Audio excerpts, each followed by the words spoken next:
भगदड़ थम गई, भीड़ भी हट गई, लेकिन दर्द अभी भी बाकी है।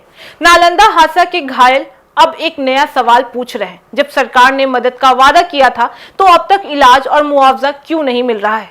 नमस्कार, मैं फरीदा गजर और इस वक्त आप जुड़े हुए एक न्यूज 24 के साथ। खबरों की दुनिया में आपका स्वागत है और अब नजर डालते हैं आज की सबसे बड़ी खबरों की ओर।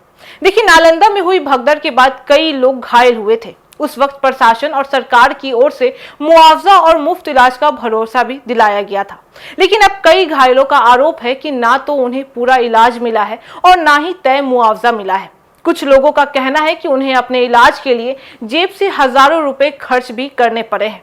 दरअसल बता दें कि किसी भी बड़े हादसे के बाद सरकार की पहली जिम्मेदारी होती है घायलों का इलाज और प्रभावित परिवारों को आर्थिक सहायता देना।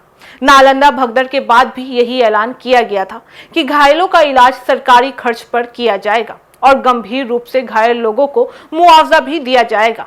आमतौर पर ऐसी घटनाओं में सरकार अलग अलग स्तर पर सहायता देती है, जैसे गंभीर रूप से घायल को ज्यादा राशि और मामूली चोट वालों को कम सहायता।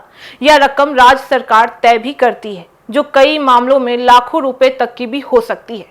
लेकिन जमीनी स्तर पर तस्वीर कुछ अलग ही नजर आ रही है। कई घायलों का कहना है कि उन्हें अस्पताल में शुरुआती इलाज तो मिला है, लेकिन बाद में उन्हें खुद दवाइयां खरीदनी भी पड़ी है। कुछ लोगों ने तो यह भी बताया है कि उन्होंने करीब 20 से 30 हजार रुपए तक अपनी जेब से खर्च कर दिए हैं। सबसे चिंताजनक बात यह है कि कुछ मरीजों ने दवाइयों के साइड इफेक्ट और गलत इलाज की शिकायत भी की है। बता दें कि उनका कहना है कि लगातार दवाइयां खाने से उनके पेट में इन्फेक्शन जैसी समस्याएं भी हो गई है, जिससे उनकी परेशानी और भी बढ़ गई है। अब सवाल उठता है कि आखिर मुआवजा और इलाज में देरी क्यों हो रही है।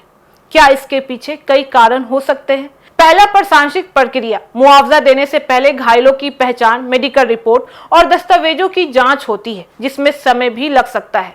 दूसरा, फाइलों का लंबित रहना। कई बार अलग अलग विभागों के बीच तालमेल की कमी से प्रक्रिया धीमी भी हो जाती है। और तीसरा, जमीनी स्तर पर निगरानी की कमी होना। अगर अधिकारी समय पर स्थिति की समीक्षा नहीं करते हैं तो योजनाएं कागज पर ही रह जाती हैं। हालांकि सरकार की तरफ से यह कहा जाता है कि सभी पात्र लोगों को सहायता दी जाएगी और किसी के साथ अन्याय नहीं होगा, लेकिन जब तक यह मदद जमीन पर नहीं पहुंचती है तब तक सवाल उठते ही रहेंगे। यह मामला सिर्फ एक हादसा का नहीं है, बल्कि सिस्टम की जिम्मेदारी का भी बन गया है, क्योंकि ऐसे समय में लोगों को सबसे ज्यादा जरूरत भरोसे और मदद की ही होती है। नालंदा की भगदड़ अब एक घटना नहीं बल्कि एक सवाल भी बन चुकी है। क्या वादे सिर्फ घोषणा तक सीमित रहेंगे या सच में लोगों तक भी पहुंचेंगे, क्योंकि हादसे के बाद असली राहत वही होती है जो समय पर मिल जाए, वरना दर्द और भी बढ़ जाता है। तो फिलहाल इस खबर में बस इतना ही। बाकी इस मामले पे आपकी क्या राय है, आप हमें कमेंट करके जरूर बताएं। ऐसी तमाम खबरों के लिए देखते रहिए न्यूज 24, हर खबर सबसे पहले सबसे सटीक।